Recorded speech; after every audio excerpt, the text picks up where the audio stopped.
이 거룩한 주일 하나님께서 우리에게 주시는 말씀은 열왕기하 11장 12절에서 21절까지 말씀입니다. 저와 여러분이 번갈아서 읽도록 하겠습니다. 여호야다가 왕자를 인도하여 내어 왕관을 씌우며 율법책을 주고 기름을 부어 왕으로 삼음에 무리가 박수하며 왕의 만세를 부르니라. 아달랴가 호위병과 백성의 소리를 듣고 여호와의 성전에 들어가 백성에게 이르러 봄에 왕이 규례대로 단 위에 섰고 장관들과 나팔수가 왕의 곁에 모셔 섰으며 온 백성이 즐거워하여 나팔을 부는지라.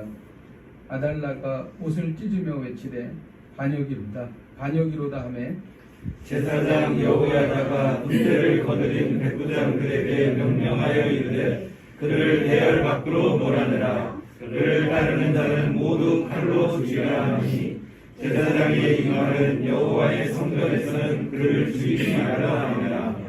이에 그의 길을 열어주매 그가 왕궁의 말이 다니는 길로 가다가 거기서 죽임을 당하였더라.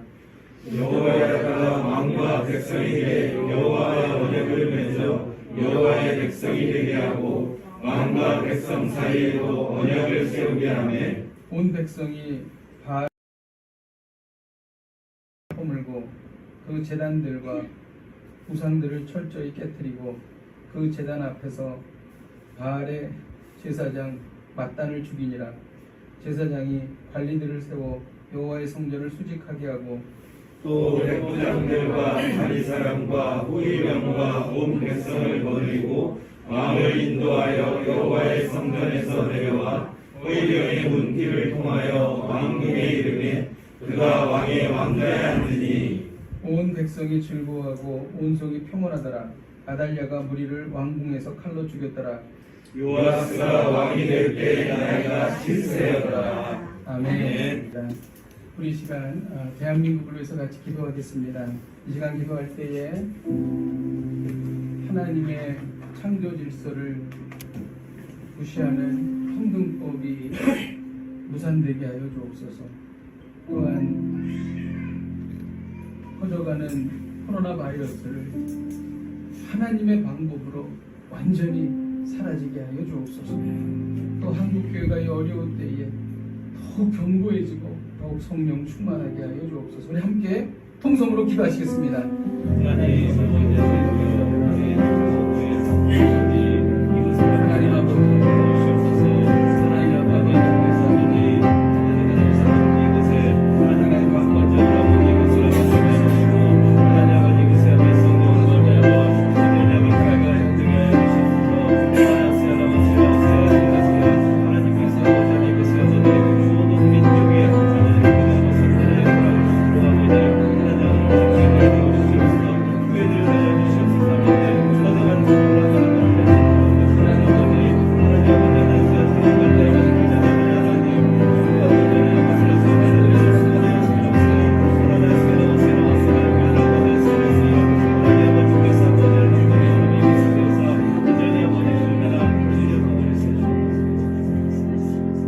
하나님 아버지, 환난 중에 대한민국 국민들이 살아계신 하나님을 두려워하며 경외하는 그리고 부르짖어 기도하는 국민들이 되게 하여 주시옵소서. 예수님의 이름으로 기도하였습니다. 아멘. 1709년 어느 날 영국의 한 사제관에서 불이 났습니다. 그래서 그 사제관 안에는 한 가족이 잠을 자고 있었는데 황급하게 뛰쳐나왔습니다. 그래서 간신히 목숨을 건진 그들은 안도에 이렇게 감사를 드렸는데 갑자기 2층에 자고 있던 아이가 생각이 났습니다. 그 아이를 두고 나온 겁니다. 그래서 그 아버지가 어떻게든지 그 불길을 뚫고 아이를 구하려고 아무리 노력을 해봤지만 결국은 불길 때문에 들어갈 수가 없었어요. 그런데 그 마을 주민 중에 한 사람이 그 사람들의 어깨를 타고 2층으로 올라가서 정말 구사일생으로 그 아이를 건져서 살렸습니다. 그래서 그 어머니는, 그 아이의 어머니는, 이 아이는 하나님께서 살려주셨다. 그리고 이 아이는 하나님께서 귀한 사명을 맡겨 주는 그러한 그 아이다라는 확신을 갖게 되었습니다. 그래서 그 아이를 불에서 건져난 사람이라고 이렇게 불렀습니다. 이 아이가 누구냐면 18세기에 영국 제도와 영국의 13개 식민지 국가들을 뜨겁게 영적으로 닮은 요한 웨슬레이입니다. 그 아이가 커서 요한 웨슬레이가 됐다는 것이죠. 오늘 우리가 나누고자 하는 요아스 왕이 이런 사람입니다. 형제들이 다 죽을 때 이 요아스 왕 한 사람만 그 고모에 의해서 건진받아서 살게 됩니다. 남유다 왕의 어머니 이름이 아달랴였는데 이 남유다 왕의 어머니가 왕권을 찬탈했습니다. 왜 이런 일이 벌어졌냐면 예후가 아달랴의 아들인 남유다 왕을 살해했습니다. 자기 아들이 죽었는데 내가 정권을 잡아야 되겠다 이렇게 생각한 거예요. 그래서 그 자신의 손자들, 친손주들을 다 죽였습니다. 다윗의 씨앗을 말려버린 거죠. 그리고 자기가 왕권을 잡게 되었습니다. 그런데 이 요아스의 고모가 요아스 다 형제들이 죽는 가운데 요아스를 이렇게 성전에 숨겨서 이렇게 살렸습니다. 그래서 그 성전에서 6년 동안을 살았어요. 아달랴가 다 뒤졌는데 성전만 안 뒤진 거예요. 등잔 밑이 어두운 것이죠. 성전과 왕궁은 굉장히 가깝습니다. 그럼에도 불구하고 6년 동안 목숨을 부지할 수 있었습니다. 만일 이때 요아스마저 죽었다면 다윗의 왕가는 몰락했습니다. 하나님의 언약도 이루어지지 않았습니다. 그런데 이 요아스가 살아남음으로 인해서 하나님의 약속은 단절되지 않고 실현되었던 것입니다. 그리고 그 뒤를 이어서 메시아가 탄생하게 되었다는 것입니다. 창세 이후 사단의 방해는 끊임없이 계속되었습니다. 사단의 목적은 메시아가 오지 못하도록 막는 거예요. 그래야지 인류가 구원받지 못하니까. 그래서 모세가 태어날 때에도 애굽 왕 바로가 갓난 아이들을 다 죽여서 사내 아이가 태어나면 죽여서 강물에 던지라고 그랬습니다. 그런 가운데에서도 갈대 상자에서 살아남아서 모세가 이스라엘을 구원했죠. 그리고 사단은 예수님이 태어나지 못하도록 헤롯이 2살 이하의 어린아이들을 다 죽이라고 그랬습니다. 그럼에도 불구하고 주의 사자를 통해 예수님은 애굽으로 피신했습니다. 그리고 사단이 아무리 방해해도 결국 예수님은 십자가 사역을 완수하시고 부활하고 승천하셨습니다. 아달랴는 왕의 자손을 모두 멸절했습니다.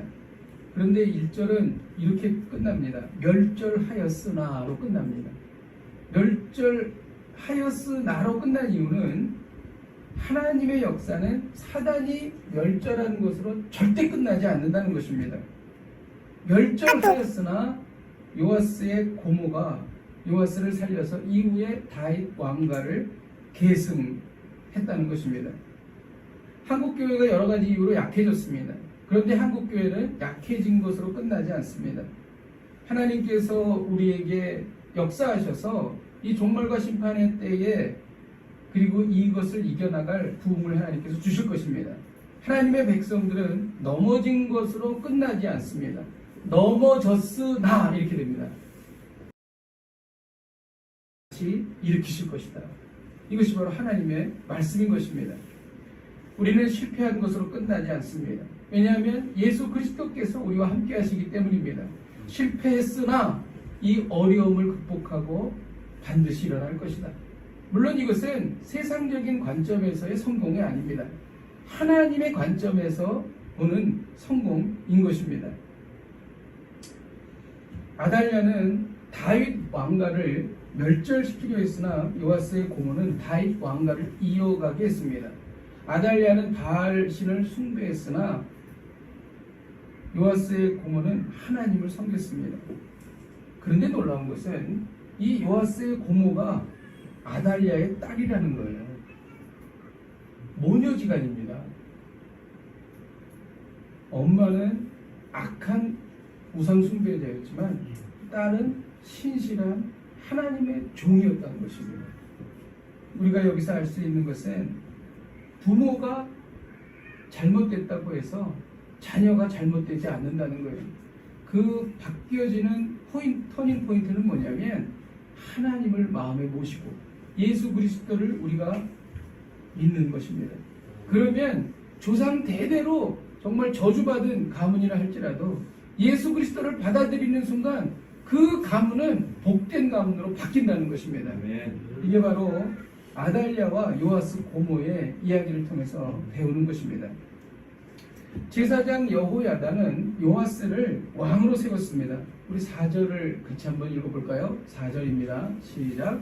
일곱째 해에 여호야다가 사람을 보내 가디 사람의 백부장들과 호위병의 백부장들을 불러 데리고 여호와의 성전으로 들어가서 그들과 언약을 맺고 그들에게 여호와의 성전에서 맹세한 후에 왕자를 그들에게 보이고. 여호야다가 거사를 치루었는데 7째 해에 치루었다고 말합니다. 7년 뒤에 한 것이죠. 7년은 긴 세월입니다.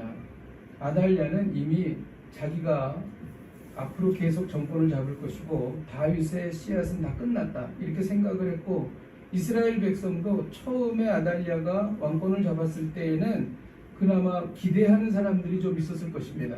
그러나 1년, 2년, 3년 지날수록 사람들은 점점 그것에 대한 기대가 사라지게 되는 것이죠.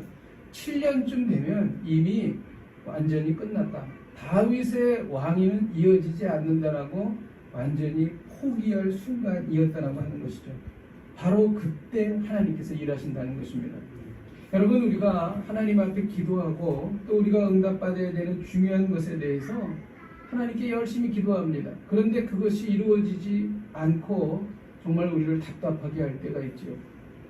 오랜 시간이 지나서 이제 우리가 그것에 대해서 다 포기했다고 생각할 때 그때 하나님께서 역사하신다는 것입니다. 하나님은 절대 우리가 한 기도를 잊지 않으십니다. 그리고 우리를 결코 망하게 하지 않으십니다. 정말 우리들은 이미 다 포기하고 우리는 이미 다 끝났다고 생각하는 그 순간 하나님께서 역사하신다는 것입니다. 그것이 바로 7년 7째 해에 라는 말이 뜻인 것입니다. 그리고 여기에 보면은 생소한 단어가 하나 나옵니다. 가리 사람이라는 사람, 이방인에 대해서 이야기하고 있는데요. 여호야다가 요아스를 왕으로 세울 때에, 아달랴를 몰아내고 요아스를 왕으로 세울 때에 이스라엘의 백부장들과 제사장들과 백성들만 동원한 것이 아니고 가리 사람이라고 하는 이방인을 동원했다는 겁니다. 이상하지 않습니까? 전쟁을 할 때에는 이방인을 데리고 나가서 전쟁을 하지 않습니다. 왜냐하면 상황이 어려워지면 도망가거나 혹은 자신들을 공격할 수 있기 때문이죠. 그런데 이 가리 사람들은 아주 오랜 시간 동안 다윗 왕가와 긴밀한 관계를 갖고 있었습니다. 솔로몬에게 반역하는 모반죄가 일어났을 때에도 이 가리 사람들은 솔로몬을 도왔습니다. 다윗 왕이 아무리 어려울 때라도 이 가리 사람들은 다윗 왕의 편에 섰습니다. 이들은 어떻게 보면 용병과 같은 사람들이었어요. 그리고 이들의 충성심은 이스라엘 백성보다도 더 강렬했습니다. 그랬기 때문에 사실 아달랴를 몰아내는 일은 이것은 목숨을 건 일이었습니다. 거기에 가리 사람을 거기에 동반하고 있는 것입니다. 그런데 너무 놀랍게 오늘 본문에 가리 사람에 대한 이야기가 2번 나오는데 2번 나올 때마다 이 단어가 앞쪽에 배치가 됩니다. 이스라엘 사람, 예를 들어서 뭐 제사장들 또 무슨 백성들하고 가리 사람들 이렇게 나온 게 아니라 백부장들, 그 다음에 가리 사람들, 그리고 백성들 이렇게 나옵니다. 굉장히 앞쪽에 배치를 합니다. 성경에서 순서는 되게 중요한 것이거든요. 그만큼 가리 사람들은 이스라엘 왕가에 있어서 너무나 중요한 위치를 차지하고 있었다는 것입니다. 이들의 충성심이 어디서 나온 것일까요? 하나님을 사랑하는 마음이었습니다. 이들은 다윗을 통하여 왕가가 계속 이어질 것이다라고 하는 하나님의 그 언약을 누구보다도 믿었던 사람인 것이죠. 그랬기 때문에 이들은 목숨을 걸고 다윗 왕가를 지켰다는 것입니다. 우리는 인생에서 많은 관계를 가집니다. 대부분 가까운 관계라고 생각하는 것은 형제관계, 친척관계이죠. 그런데 우리가 맺는 수많은 관계 중에서 가장 진한 관계, 그리고 중요한 관계, 우리의 삶에 가장 영향을 주는 관계는 예수 그리스도를 믿는 신앙으로 맺어진 관계라는 것입니다. 그 이유는 그리스도의 피로 맺어진 관계이기 때문입니다. 그래서 우리는 교회 안에서 만나는 만남을 소중하게 여겨야 합니다. 세상에서 만날 수 없는 만남인 것입니다. 아무리 자주 만나도, 그리고 오랜 시간을 같이 있어도 신앙적으로 공감할 수 없으면 한계가 있습니다. 깊은 인생의 이야기를 나눌 수가 없는 거예요. 그러나 많이 만나지 못했어도 서로 마음 안에서 성령님이 계시고 이 성령님의 감동으로 우리가 서로 만날 때에 깊은 공감대를 갖게 된다는 것입니다. 여러분, 이것은 우리가 이 세상을 살아갈 때에 정말 중요한 관계가 믿음으로 맺어진, 신앙으로 맺어진 관계라는 것입니다. 아멘. 우리 믿는 성도들은 목숨을 걸고 함께했던 가리 사람들과 같은 관계라는 것입니다.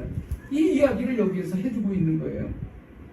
그래서 정말 우리 믿는 우리 서로의 그 집사님들 사이에서 챙겨주고 사랑하고 그리고 서로를 위해서 기도해주고 평생을 같이 가는 정말 목숨을 걸고 함께했던 가리 사람들과 같은 관계임을 믿으시고, 여호야다는 거사를 안식일에 행했습니다. 여호야다가 아주 지혜롭게 했습니다. 안식일에 당번이 있고 비번이 있었어요. 군사들이죠. 말하자면은 경비대를 말합니다. 그래서 안식일에 당번이었던 경비하는 사람들을 셋으로 나눠서 왕궁을 호위하게 했어요.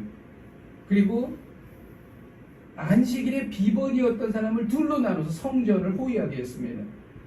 이 두 군사력을 한꺼번에 모일 때가 언제냐면 교대할 때거든요. 그 교대할 시간을 이용했던 것입니다. 그래서 교대할 시간에 가장 많이 군사들이 모일 때에 거사를 행했다는 것이죠. 아주 지혜롭게 한 것이죠. 여호야다는 7살 날 율법책을 주고 기름을 부어 왕으로, 이들이 환호성을 하며 박수를 치며 왕의 만세를 불렀습니다. 사실 우리는 유대인들이 아니기 때문에 이것이 얼마나 대단한 감격인지 잘 모릅니다. 다윗 왕가가 7년 동안 끊어졌다가 이어지기 시작했다는 거예요. 이것은 유대인들에게는 소망이며 큰 기쁨입니다. 그리고 그 내면에 깔려있는 것은 뭐냐면 메시아가 태어날 것이라는 것이죠. 우리가 구원받을 것이고 우리가 영원한 생명을 얻을 것이라고 하는 그 신앙이 그 안에 있는 거예요. 얼마나 기뻤겠습니까? 이것이 바로 여호야다가 요아스를 왕으로 세운 일이었습니다. 그리고 왕위를 세우면서 율법책을 주었어요. 그 이유는 뭡니까?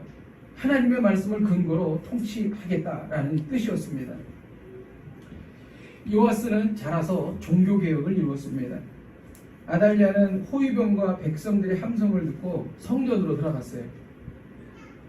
상황이 이상해진 거죠. 요아스가 왕위에 세워지는 것을 보고 아달랴가 소리쳤습니다. 반역이로다! 반역이로다! 사실 반역은 아달랴가 한 것이죠. 그런데 그는 그렇게 말했다는 것이죠.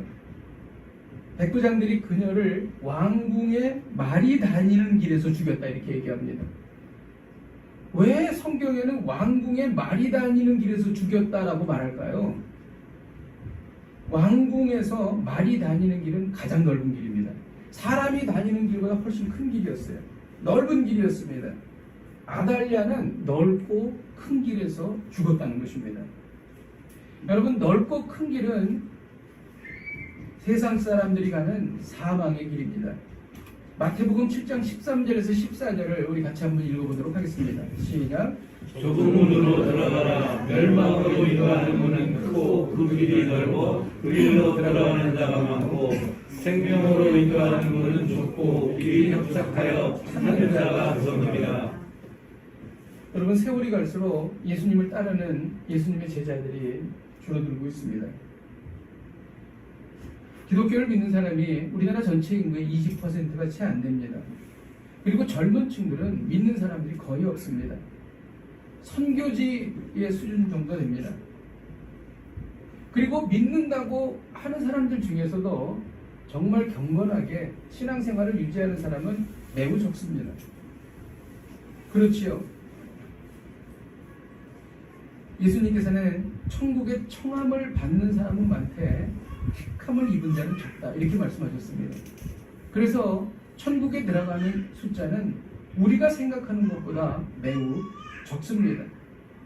만일 우리가 세상을 살면서 성경에 어긋나지만 남들도 다 그러는데 뭐 할 수 없지 라고 생각한다면 넓은 길에 서 있는 것입니다.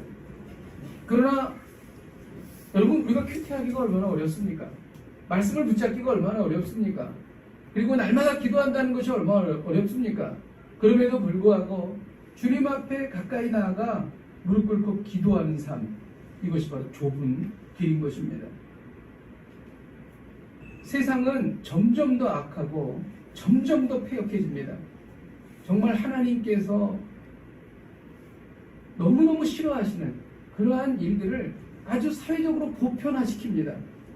그러면서 그러한 생각과 사상과 그러한 행동을 하도록 사람들을 이끕니다. 그때에 남들도 다 그런데 뭐 할 수 없지 라고 하면 넓은 길에 서 있는 것입니다. 빨리 빠져나와야 합니다.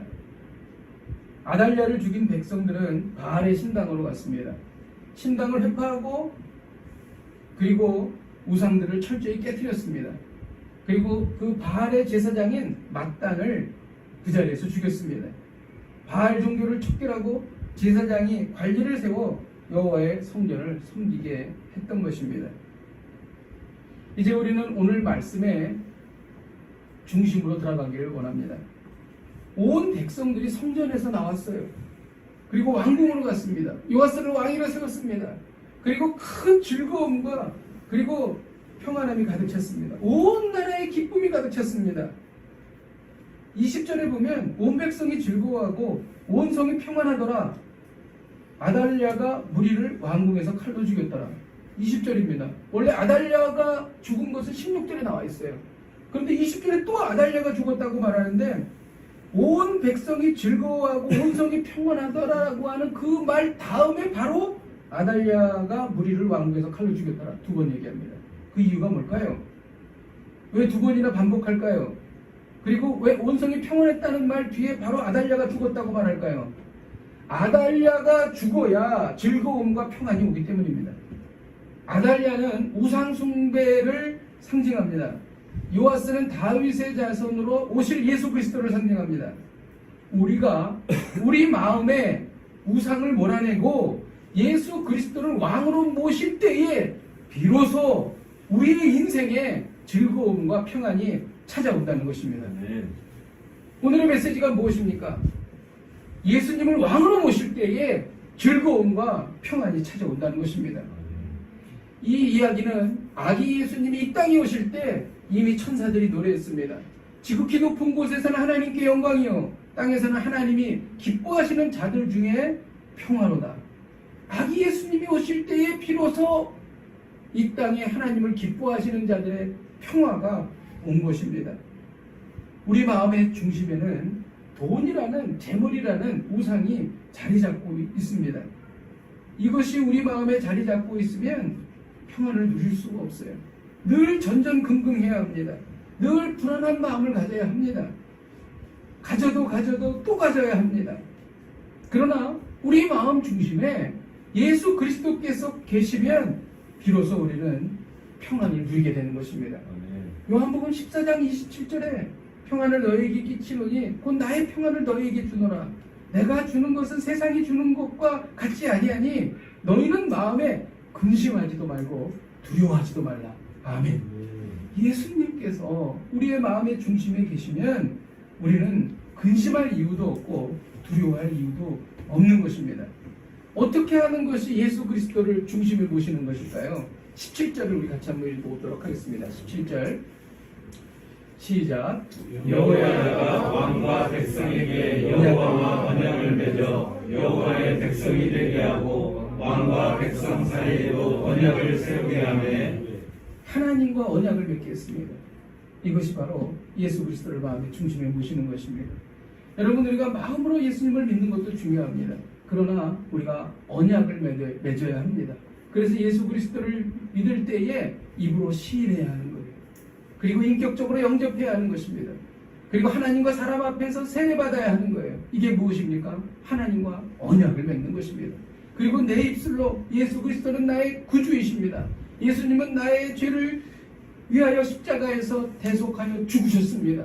나는 예수 그리스도를 믿습니다. 예수 그리스도를 믿기 때문에 예수 그리스도의 보혈이 나를 돕습니다. 그래서 내 죄는 다 사라졌습니다.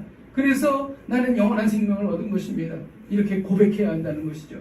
주여 나의 인생을 인도하여 주옵소서. 주여 나의 인생을 주인이 되어 주옵소서. 이렇게 우리가 고백하는 것입니다. 이러한 일이 일어나면 삶이 바뀝니다. 그것은 무엇인가? 예수님께서 내 삶을 인도하기 시작하는 것입니다. 참으로 놀랍습니다. 물론 이것은 내가 바라는 길이 아닐 수 있어요. 그러나 그것은 가장 좋은 길입니다. 하나님은 항상 우리에게 가장 좋은 길로 인도하십니다. 지금까지 인도하셨던 하나님이 앞으로도 인도하십니다. 우리 안에, 우리의 마음에 예수님을 모시면 이 놀라운 일이 일어나는 것입니다. 이 놀라운 복을 받아 누리시기를 주님의 이름으로 축복드립니다. 아멘. 말씀을 준비하면서 주신 감동이 있습니다. 10절에는 다윗 왕의 창과 방패를 백부장들에게 주었다, 이렇게 기록합니다. 지금 호위병들이 아달랴를 몰아내기 위해서 무기를 받고 있는 거예요. 그런데 다윗의 창과 방패를 받았어요. 다윗의 창과 방패는요, 역사적으로 보면 200년도 넘은 거예요. 200년 이상 된 무기입니다. 다윗이 승리를 거둘 때마다 그것을 자기의 것으로 삼지 않고 그것을 여호와 하나님께 바친 거예요. 그래서 그것을 성전에 두었습니다. 그 무기들이 성전에 있었어요. 그런데 그 무기를 이스라엘 백성들에게 주는 거예요.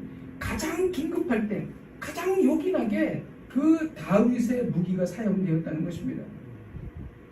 솔로몬을 볼까요? 솔로몬도 금방패, 은방패를 만들었습니다. 솔로몬은 부귀와 영화를 누렸습니다. 그는 많은 재산이 있었습니다. 그런데 그 금방패, 은방패를 하나님을 위해서 드린 게 아니라 자기 자신을 위해서 만들어서 레바논 백향목으로 만든 왕궁에 두었습니다. 그 방패가 어떻게 되었을까요? 후일에 이스라엘을 침공한 애굽 왕에게 빼앗기게 됩니다. 왜 그런 일이 일어났을까요? 자기를 위해서 만들었기 때문에. 그런데 다윗은 하나님께 그 무기를 드렸습니다. 방패를 드렸습니다. 창을 드렸습니다. 그랬더니 그 백성들이 가장 요긴할 때에, 꼭 필요할 때에 그 창과 방패를 사용하게 되었다는 것입니다. 여러분, 이것이 무엇을 말하는 것일까요? 하나님께서는 200년 전에 다윗의 헌신을 보상해 주셨다는 것입니다. 네. 하나님은 하나님을 위해 헌신한 것을 반드시 보상해 주십니다. 네. 우리는 창조주이신 하나님께 최선을 다해야 합니다. 모든 것의 주인인 하나님께 헌신하는 것은 너무나 당연한 것입니다. 그런데 하나님은 성도가 당연히 마땅히 해야 할 일을 했음에도 불구하고 결코 그냥 지나치지 않으십니다. 하나님은 반드시 보상해 주십니다. 우리가 무엇을 드리든지 하나님은 반드시 은혜로운 보상을 베푸십니다. 찢어지게 가난했던 사르밧 과부가 어떻게 아들과 함께 3년의 기근을 견딜 수 있었을까요? 사르밧 과부는 자기 아들과 먹고 죽을 그 마지막 남은 양식을 하나님을 위해, 하나님의 종을 위해 주었던 것입니다. 하나님께서 이것을 보상해 주신 것입니다. 여러분, 하나님께 인색하지 마십시다. 우리가 아무리 힘들고 어려운 가운데에서도 하나님께 드리면 하나님께서 반드시 갚아주십니다. 우리가 바쁜 중에 드린 시간을 하나님은 아십니다. 우리가 궁핍할 때에 드린 물질을 하나님은 아십니다. 우리가 피곤할 때에 흘린 땀과 수고 하나님이 아십니다. 하나님은 이를 잊지 않으십니다. 그리고 너무나 놀라운 것은 우리가 가장 필요할 때, 가장 요긴할 때 차고 넘치도록 부어 주신다는 것입니다. 할렐루야. 저는 이 설교를 준비하면서 지난 일들이 생각났어요. 우리가 중국에서 있었던 일들이 생각났어요. 정말 하나님 앞에 드린 그 작은 것이라도 우리 하나님께서 반드시 잊지 않으시고 가장 요긴할 때 차고 넘치도록 부어주신다는 믿음이 생겼습니다. 우리 모두에게 이 일이 일어날 줄로 믿습니다. 여러분, 하나님께는요 보상받지 못하는 헌신은 없음. 하나님께는 보상받지 못하는 헌신은 없습니다. 바로 이 말이 다윗의 창과 방패를 백부장들에게 주었다라는 말씀의 깊은 뜻인 것입니다. 오늘 하나님은 우리에게 말씀하십니다. 예수님을 왕으로 모실 때 즐거움과 평안이 찾아온다. 예수님을 왕으로 모실 때 즐거움과 평안이 찾아온다. 여러분들, 우리가 예수님을 왕으로 모실 때 즐거움과 평안이 찾아오는데 어느 순간인가 언뜻 또 우리 안에 우상이 들어오기 시작해요. 그 순간 우리는 즐거움과 평안을 또 잃어버리게 되는 것입니다. 늘 항상 우리의 마음의 중심에 예수 그리스도를 모십시다. 아멘. 이를 위하여 우리 안에 있는 우상을 몰아내십시다. 아멘. 우리 함께 찬양하고 기도하십시다. 왕이신 나의 하나님, 우리 가사를 생각하며 우리 같이 찬양하십시다.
이스라엘에게 즐거움과 평안이 찾아왔습니다. 세상적 가치관이라는 우상을 몰아내겠습니다. 물질이라는 우상을 몰아내겠습니다. 마음의 중심에 예수 그리스도를 모십니다. 이를 통해 불안하고 두려워했던 인생에 즐거움과 평안을 누리게 하여 주시옵소서. 하나님은 나의 왕이십니다. 우리 함께 통성으로 고백하며 선포하며 기도하시겠습니다.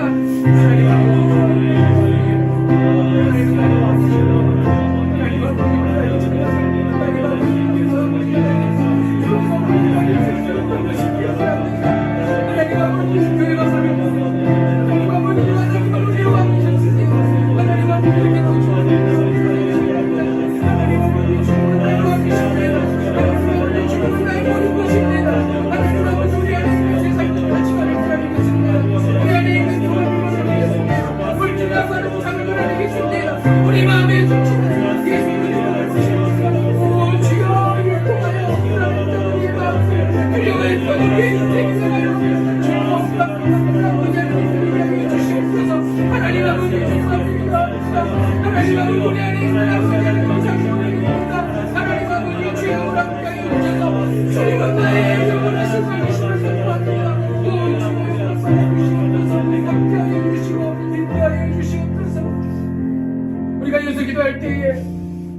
너무 하나님 앞에 인색했습니다. 예수님의 십자가를 생각할 때 우리가 헌신하는 것이 마땅합니다. 하나님께서 우리를 창조해 주신 것을 생각할 때 우리가 헌신하는 것이 마땅합니다. 시간으로 물질로 땀과 수고로 헌신하겠습니다. 이 모든 헌신을 보상해 주신 하나님을 신뢰합니다. 보상을 위해 헌신하는 것이 아니라 하나님을 사랑하여 헌신하겠습니다. 하나님 아버지, 우리의 시간을 받아주시옵소서. 우리의 헌신을 받아주시옵소서. 우리 앞에 통성으로 기도하시겠습니다. 하나님 아버지, 주님 앞에 기도합니다. 하나님 아버지, 우리는 너무나 하나님 앞에 기도했습니다. 하나님 아버지,